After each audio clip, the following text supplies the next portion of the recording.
Hello everyone, welcome to watch the Epoch Times Treasure Words program.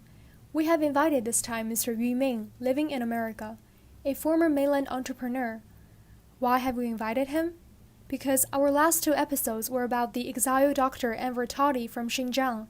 Many netizens are very concerned about whether organ harvesting does exist in mainland China.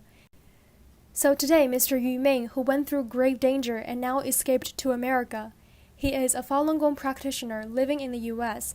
He has experienced severe persecutions and was imprisoned 4 times for a total of 12 years. He came to America, the free land, after experiencing a narrow escape. He is now committed to exposing the CCP's crime of organ harvesting. Recently, there has been some latest news. We also want to hear his story. First of all, Mr. Ming, could you please greet our Hong Kong audience? Sure. Hello, friends. My name is Ming, coming from Shenyang, Liaoning of mainland China. I once was a successful businessman. I had some businesses in the mainland. Previously, I did achieve success in business. Although I made a lot of money and gained fame, I had not found the real meaning of life. I felt empty deep inside of me. So in 1997, I started to learn Falun Dafa, also called Falun Gong, taught by Mr. Li Hongzhi. It is a very peaceful and traditional Chinese Buddhist practice, following the lofty principles of truthfulness, compassion, forbearance, which guides people to improve their moral cultivation and enables people to learn the true meaning of life through elevating their spiritual realm and eventually reach the real beautiful state of higher level. I truly experienced Falun Dafa, incredible, extraordinary, and profound moral power. My business then became more and more successful. The workers in the factory were basically the ones who had been laid off due to the close down of state-owned enterprises. I offered to look after them and at the same time resolve the issue of their re-employment for the government, so these laid-off workers could make a living. My career in China was flourishing. But since July 1999, when the Chinese Communist regime started to crack down on Falun Gong, my happy and peaceful life was thoroughly broken into pieces. That's basically the situation. Then I was imprisoned. Altogether 4 times, I was sent to the labor camp, serving the sentence for a total of 12 years.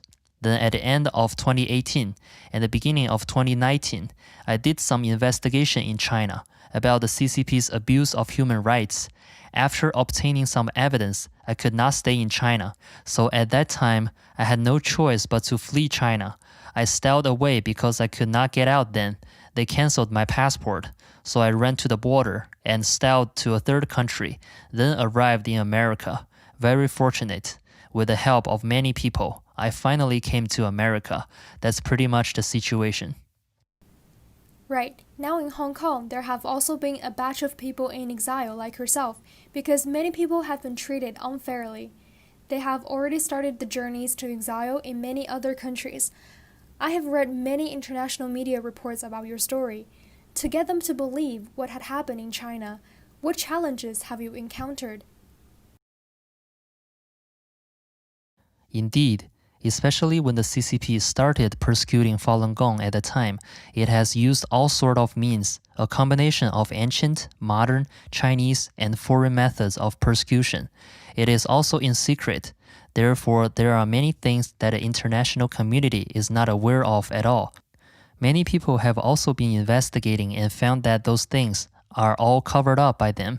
Like previously, I saw that at concentration camps in Xinjiang, the BBC radio station went to interview those detainees in the Xinjiang concentration camps, how it was inside.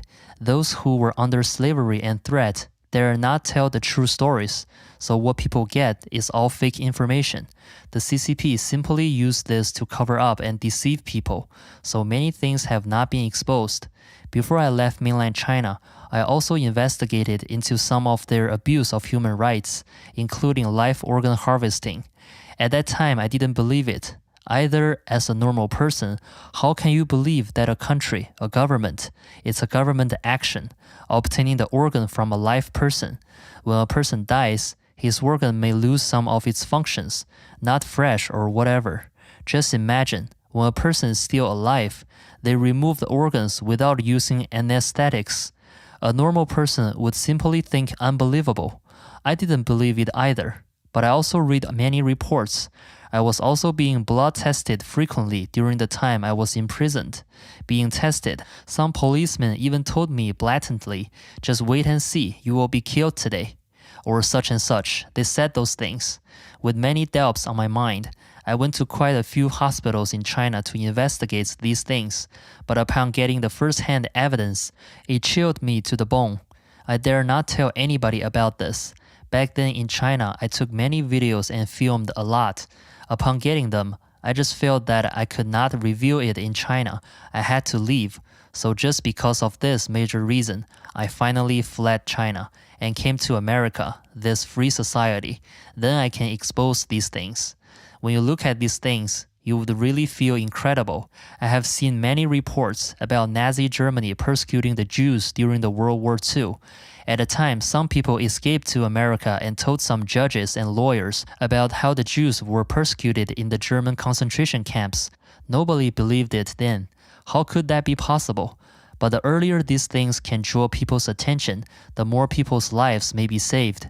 Other examples including Xinjiang, as well as Hong Kong's incident starting from 2019. The CCP has also arrested many people. Many people are missing. Where have they gone? Don't you think this is a huge question? Many people were caught, beaten, forged suicides, and even... This is a very scary phenomenon. We have a saying, only what you don't believe, nothing they can't do. We have experienced too much these years. It happened to me personally. I have experienced too many things. Among the people I know, among my good friends, more than 10 have lost their lives, very good people. Once when I testified in Congress, when I was talking with those congressmen, I said, today I am very grateful for this opportunity, that I can stand here and speak out. I can talk about these things.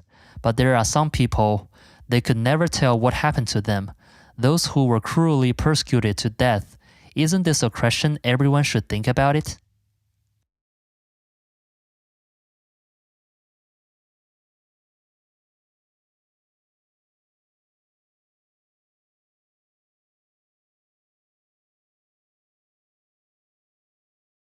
Too evil, far too evil. It's just extreme evil. You can't describe it simply with the word evil or shameless. Can't describe. After this time, the whole incident, including the Hong Kong incident, now they are persecuting the Mongolian ethnic group. Xinjiang incident, again, they released those Wuhan viruses. I think the future human society will definitely... Maybe there is no need to invent new words. Maybe the most vicious and malicious words in the future to describe someone evil is "your CCP." Maybe these few words can represent the most vicious and malicious words. It might be like this. You have brought some new evidence today to show us. May I play it first? Okay, let everyone take a look at this first.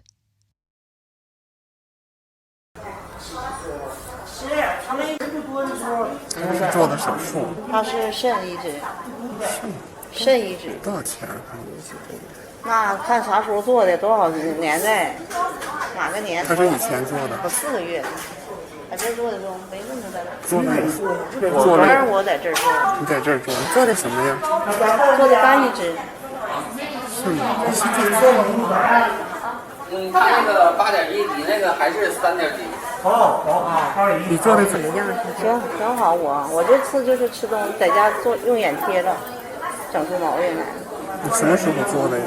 我是去年做的，是一个月了。那还挺好移植的。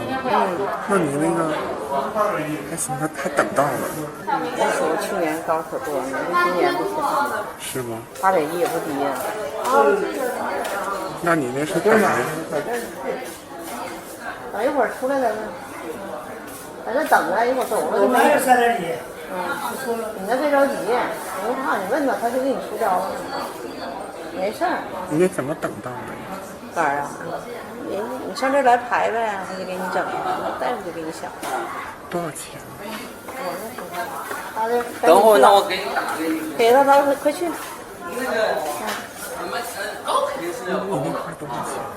明码实价，去年40甚至35，今年不知道多少钱。那你等了多长时间？1周。等了1周就等到了。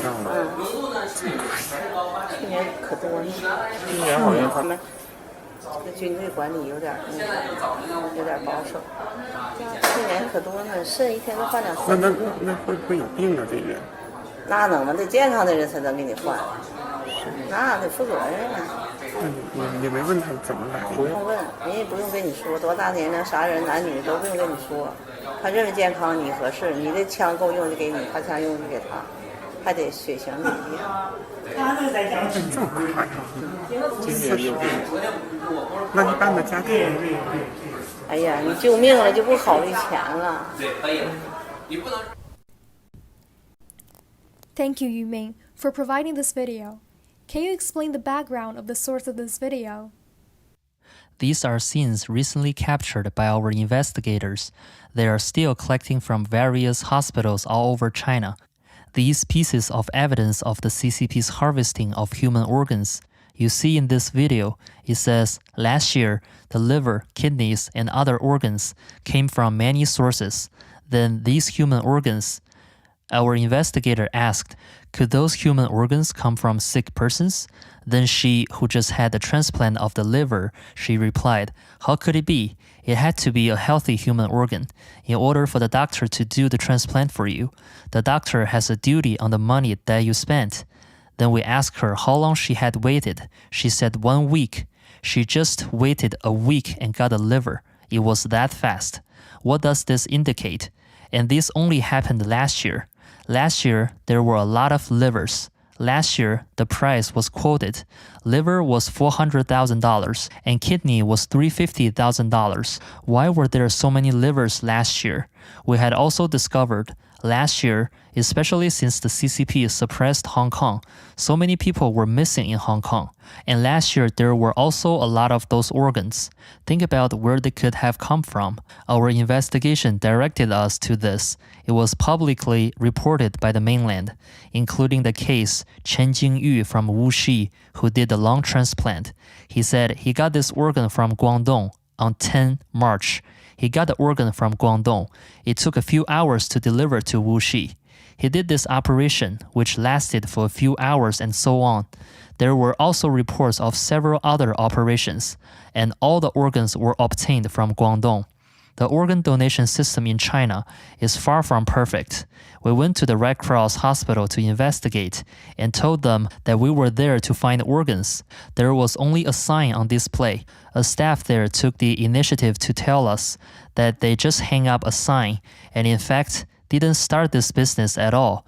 The most ludicrous thing is that to emphasize that the source of the organs is from donations, including from Nanjing, Beijing, and many other areas, he told how many were donated this year.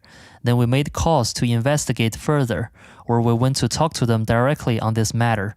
Ridiculously, none of those donation cases had ever happened. So, where did those organs come from? I dare not make an assertion here because we need to have a basis for doing things, but we feel that the organ must come from a suspicious abnormal source. So many of them. There are from several sources. He said there are a few source channels of these organs. One channel is from donations, which contributes to a large proportion. One is from prisoners on death row. Another one is from traffic accidents. Give it a thought. You will know it's ridiculous. This man was waiting for a double lung transplant. Then someone donated it right away. Netizens are among people to laugh at him, saying, there must be too many good people doing good things, right? Including whatever you are in need of, leaving you with a pair of lungs and left. Is this possible? Think about it. Donating your lungs is not like giving away some hair or giving away something else. To donate a pair of lungs, if both lungs are to be donated, then won't you be gone? Right? So these are related issues that we should think deeply about. Do you think, judging from your recent video, was it a live organ harvesting? This has been widely exposed in the international community. Europe and the US had passed bills condemning it. Are such crimes still going on in mainland China today? It is still continuing. Actually, while we are talking, it may even be happening now. Why is it? Based on my investigation, from 2005 to early 2006, the international community has begun to expose the CCP's live organ harvesting and shady dealings behind this organ transplant to let the good and kind people in the international communities recognize such evil is a shame to all humankind. I thought that after so many years of continuous condemnation from the international community, CCP's live organs harvesting activities would abate somewhat. But since 2018, several major hospitals in mainland China, my investigation has revealed at present that some large local hospitals and certain military hospitals in China and armed police system hospital basically did not, due to the international exposure and condemnation of organ transplants, have the slightest reservation on their activities. It looks like those people have sold their conscience to the devil for money. Moreover, the management of organ transplants in China is chaotic. The cost of an organ transplant is very low, but the profits are extremely high, with lots of shady dealings. There have been unscheduled transplants, new locations, and even working overtime.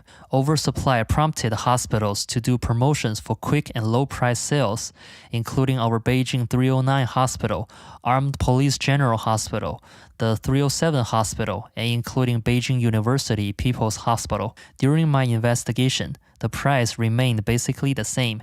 In general, a kidney transplant costs about $350,000.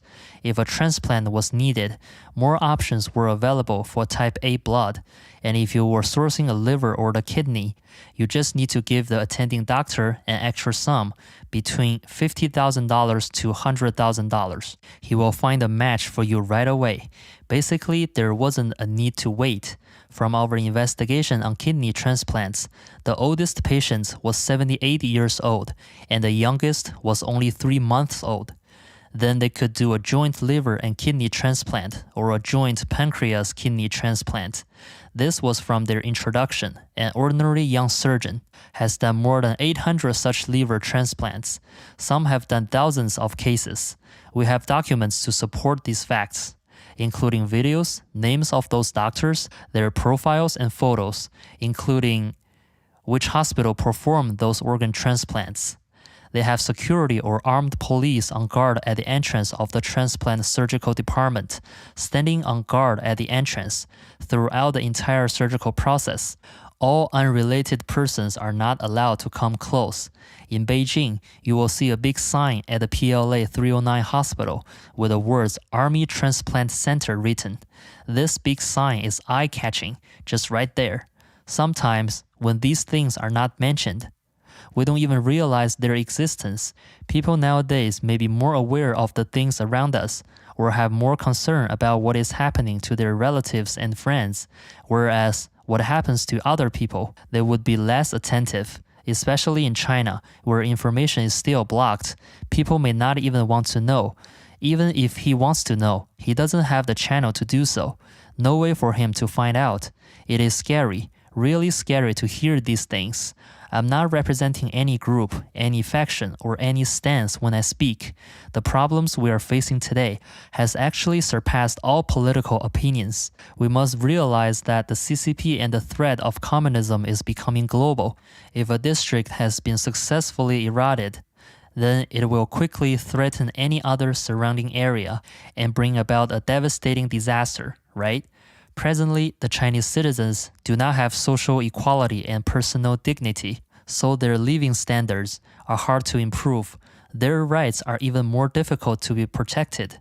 Then, people living under the Chinese communist regime may be in distress at any time. Even the bones of the dead are ruined and gone. That's it. This is the situation now. Now, all citizens are required to undergo a medical examination, including some Christians, including political dissidents. All these people will have their DNA collected and also their blood type sample. This, what it seems like in Hong Kong just recently, also has happened. Yes, the national health check is still going on. It is said to be voluntary, but many officials personally went to have the test and said it was fast. But one of the testing centers, Huada Gene Center, was sanctioned by the U.S. for involvement in violating human rights law in Xinjiang. What do you think of this national health test undergoing in Hong Kong right now? Should the public participate, or how should he make a choice? Personally, I would look at it from the human rights aspects, from a personal privacy approach. Then I could be keeping a conservative attitude. By conservative attitude, I don't mean doing it as a whole. If you select to oppose it, they would always have a set of arguments to slander you, to refute you, and so on. Because it is evil, it is corrupt, which means we have to see clearly this kind of thing. So I personally think I am healthy. I don't have to be tested, leave you with my DNA to give you. Because in China, from the video we have just seen, it took only 1 week for them to find the blood type from the source to match your type. How did they do it? This explains that it has a huge human gene database. The blood type data bank of the human body, they have a comprehensive data bank. To enable matching, it will find you the matching type very quickly. Why have they targeted Falun Gong practitioners? Falun Gong practitioners are the first to be victimized, then the Christians, and the Uyghurs of Xinjiang, including those political dissidents whom they call prisoners of conscience. Why do they victimize these people first? Isn't this very problematic? Let's think about this. Okay, after they have set up this data bank, in China, there's a saying, many lawyers are saying that too, killing on demand. Look at Hong Kong. So many people are missing, right? Nevertheless, many people may not realize it, how evil the CCP is. What I'm saying today is the true story that has happened to us. It's not a story about others or outsiders. It's all about us, things we personally encountered. Sometimes it kills on demand, such as what had happened in that 301 hospital. We have videos, pictures, and facts. At a 301 hospital, I came across a child. This child was having a transplant. I have a video of it. An old lady who her kidney transplant told us the story in person. A child was having a kidney transplant. After the kidney was put in, there was a mismatch of some sort. It was seriously rejected. The surgeon found that there was a reject. 2 days later, the kidney was removed. He went to another place at once. They flew in another kidney. However, 2 days later, it was again found not matching, so he had to remove it and put in another one. 3 kidneys were used in total. You see, a child needs a small kidney. His abdominal cavity is also small. It's not appropriate to put in the kidney of an adult. Therefore, they had to source the organ from another child. Within a few days, several kidneys have been found and transplanted. Where do you think they got them all from? We mentioned last year. This video also indicated last year. The supply of kidneys and livers seem a lot more than normal, right? Do you think it's possible? It's possible. We're just guessing. We have no definite evidence. We're just asking questions, right? For everyone to think about, or for people who are interested to investigate further on these things. It's possible the source was from this Xinjiang group or from the Hong Kong people, as so many people were missing last year and the CCP has not given a definite answer. Where are these people, right? Moreover, videos are showing that these people have been sent to the mainland, isn't it? CCP had given out official reports. There are several cases that the source of those organs was from Guangdong. Is it possible? Completely possible that they were taken from the Hong Kong people, from some of the missing children, including students, right? We can only suspect that. In fact, I am not a persecutor after all. I am not a policeman, nor do I have the right to investigate.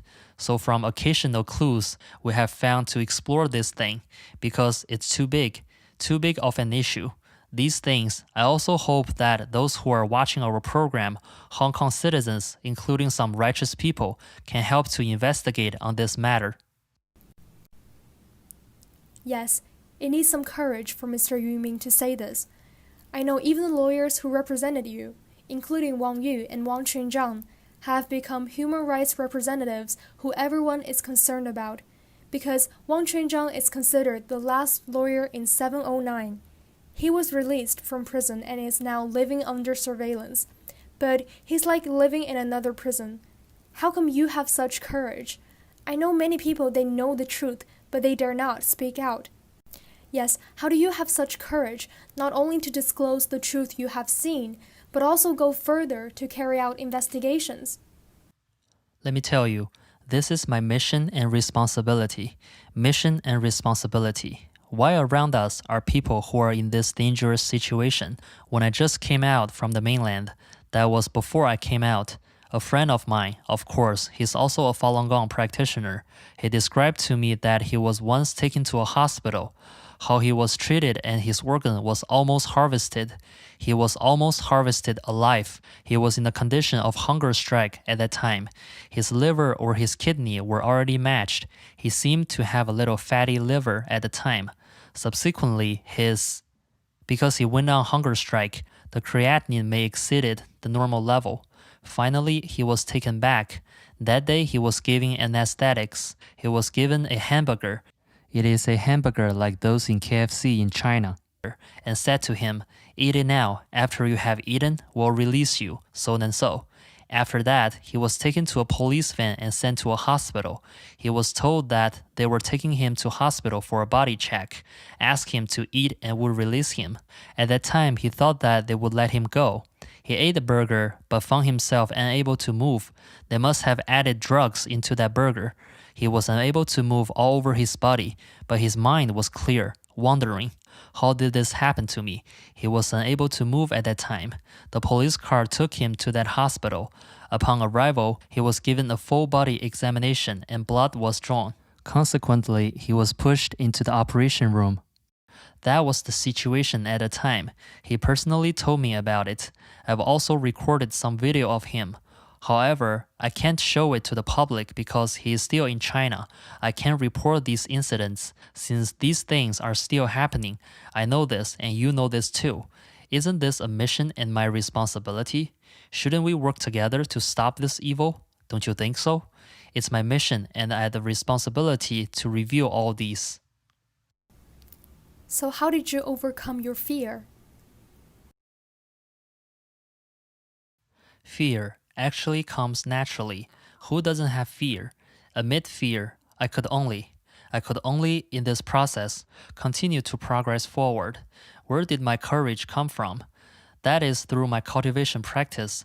I have faith and a belief. I practice Falun Dafa, and it has never stopped giving me the courage. This is a righteous matter. Since it's a righteous matter, you must therefore persist. Something ought to be done. Possibly through what I had done, the matter will be exposed. More people from the international community will take notice and will dissociate themselves from the evil CCP, right? Let us do it together. Disintegrate the CCP. Put it in another way. Whatever we do today, instead of offering flowers at their graves, why not let us, while we still have this limited time, make the most of the time we have to save lives. Do our utmost best to save them.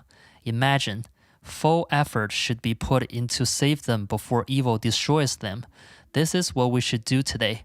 It is also what this program means to do, asking everyone to promote this program, expose the atrocity and let more people know the truth. Don't give your cooperation to the police. Take a look at the Hong Kong police and those in Inner Mongolia. These police are also interrupting our fellow men in Mongolia. Take a closer look at what they're doing. Such a regime, why are you still defending them? Grabbing their rubber rod and beating a 12-year-old girl onto the ground. It was on the TV today. Are you still helping them to protect their regime? What do you think you're doing, right? Or because it happened to someone else, so you choose to ignore. I had seen a lot of police in the mainland. Nowadays, even police are coming forward to define people's rights. Even homes of police have been forced to dismantle. But when you, police, suppress the people, they appealed for justice because of unjustifiable dismantle of their homes. While you are suppressing them, you help the CCP to suppress these kind people who were trying to protect their rights. Today, they're suppressed. They protested on the streets. Their example is the same as you Hong Kong police now experienced. I think our police brothers don't do that anymore. You need to know what kind of system the Chinese Communist Party really is. Everyone is criticizing them. Are you still concerned about your money in your hands? That they will promote you, make you wealthy? Can you accept this money? Just think, isn't it an issue we must consider? When the day comes, When righteousness arrives, the victims to put on the gallows will be you. So stop doing all this. Yes, after imposing the national security law, many people have been arrested, including a few who had been on our program, including Fast Speed, Tam Dakshi. He was arrested yesterday. Besides, a lot of people are leaving. Under such circumstances, let's take a look at September 6th. We had a direct broadcast of the rally. A large number of citizens showed up on the streets, expressing their demands, chanting the songs of anti-extradition, and voicing 5 demands, not one less slogan, and also slogans like Heaven eliminates CCP. As for Hong Kong, things that are happening or would happen, do you have anything to say to the people of Hong Kong? The Hong Kong citizens, they're not afraid of might nor power, not this cruelty, and have still maintained the righteousness. They have such tremendous courage. It's something worth the respect of the world, including myself. The guests who have appeared on our program have now been arrested. Indeed, it's most regretful, because they were born and brought up in Hong Kong, born here and brought up here. They have a passion for their homelands. Now that Hong Kong is in a chaotic state, everyone, in fact, is a victim. They have, under the circumstances, come out to say no, to watch over Hong Kong, which are also the heartfelt voices of most citizens. When your family, our family is no longer here, these Hong Kong people with a conscience can't wait any longer, can't ignore it. These kind, simple citizens of Hong Kong, they did not stay out and keep themselves clear of it. Instead, they dared to venture into such a movement which drew lots of respect. They are, in fact, the conscience, the backbone of Hong Kong. Of course, this CCP, one that established itself via violence and lies, this CCP, its regime that has ruled China for over 70 years, it has blemished the Hong Kong citizens' fight and defense for their human and political rights and their legal, righteous movements, and labeled their activities as foreign interference and anti-national violence movement, as well as using all despicable means to systematically create it and plan in the form of violent conflicts, conveniently for them to use them as suppressions, provided this grand excuse to justify their actions. But the people of Hong Kong, including the mainlanders, will not forsake the pursuit of democratic freedom. Our Hong Kong fellow countrymen are now walking on the frontier in China and all over the world, fighting for their democratic freedom. To the mainland democracy movement, it is a great inspiration, as well as an exemplary motivation. Everywhere in mainland China, governed by an autocratic regime, the people now suffering under the disasters will finally be like our Hong Kong fellow citizens. Mainlanders are suffering disasters in many districts. In the end, they will, like our fellow Hong Kong citizens, go against this evil autocratic, totalitarian CCP, this sinister CCP regime, and will definitely voice boldly their long-suppressed displeasure. That's all for today. Thank you, Mr. Yu Ming, for such a fascinating interview. We'll meet again next time. Thank you, everyone. Thank you to our program host, viewers, and friends. Bye.